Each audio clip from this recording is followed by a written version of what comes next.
So, good morning. I'm Kristen Forster, and this is Crumbs under the table. It's a little bit later than normal, but I'm out here with my dogs. Yeah, there you go. Say hi to that one. And if I turn the camera around, there you go. She's being nice and peaceful, and actually, it's really nice. This kind of peaceful moment. And I thought, in that kind of way, except that Banjo's now right in my face, I thought I'd do a kind of a slightly chilled out thought this morning. So Banjo's just ruining that atmosphere by whining. Can you stop that, please, Banjo? So thinking about that verse, it says where Jesus says, and it's a wonderfully inviting verse, almost anyone who's been a believer for any length of time knows there are moments in your life where you're really exhausted, and then this verse comes along. Come to me, all of you who are heavy laden, and I'll give you rest. Come to me, everyone who's heavy laden, I'll give you rest, because my burden is easy, my yoke is light. The funny thing is that little second phrase, my yoke is light, has kind of led to kind of lots of speculation about Jesus' skills as a carpenter. Although you'll pick up if you watch my other kind of blogs on these sort of subjects, I think we misunderstand the role of the carpenter. Jesus works possibly with wood, but actually he works in the building trade as a tecton, rather than in the agricultural trade, making things like that. But that's a total by the by.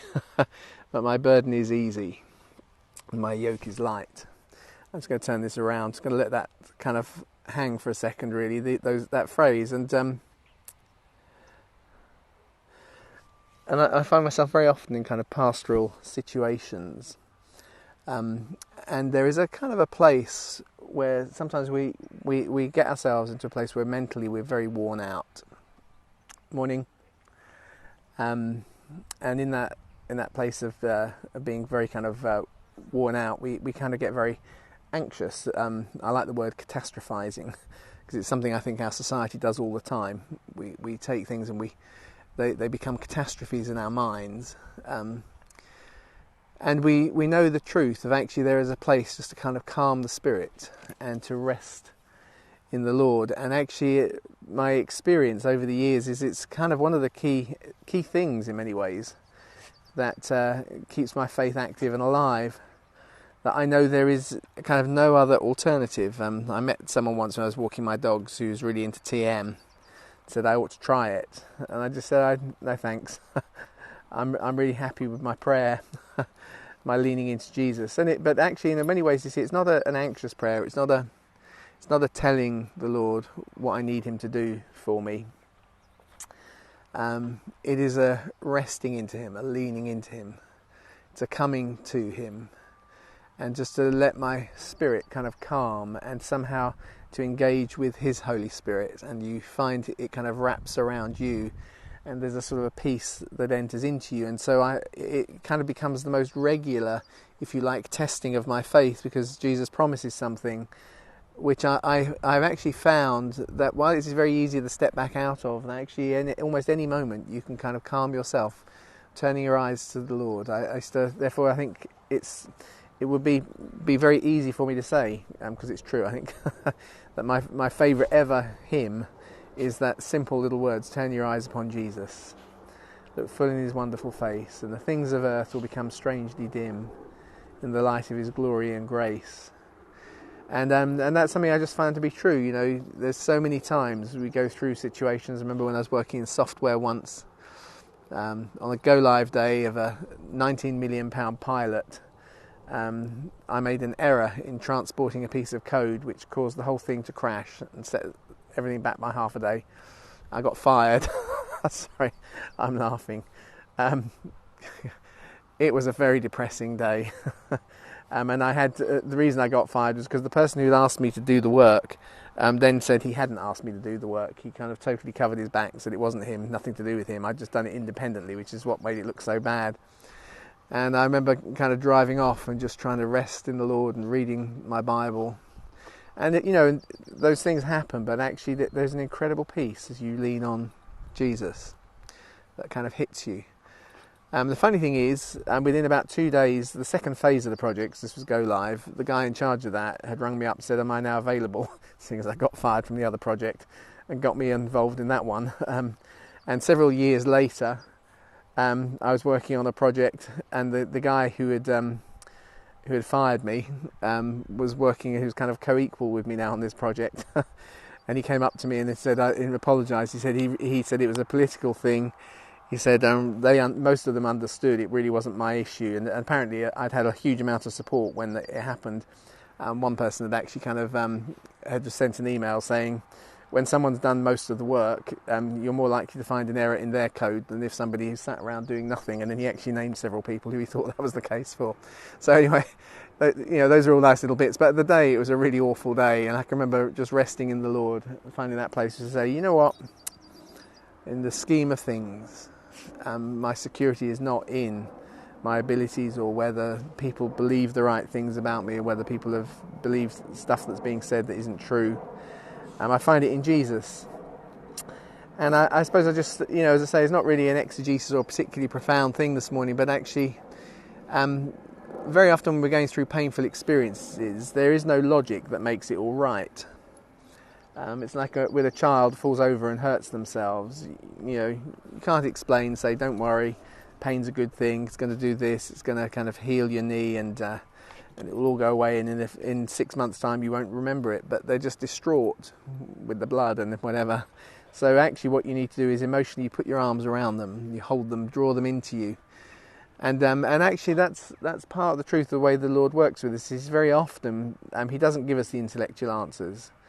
And without kind of being defeatist, I'm saying I have to accept that very often the perspective I have on life, I can't quite see it the way He would see it.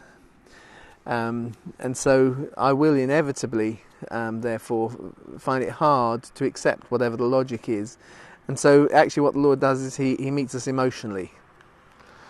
And so I've always really liked that verse, which is the end of Proverbs. I'm probably going to finish on this one.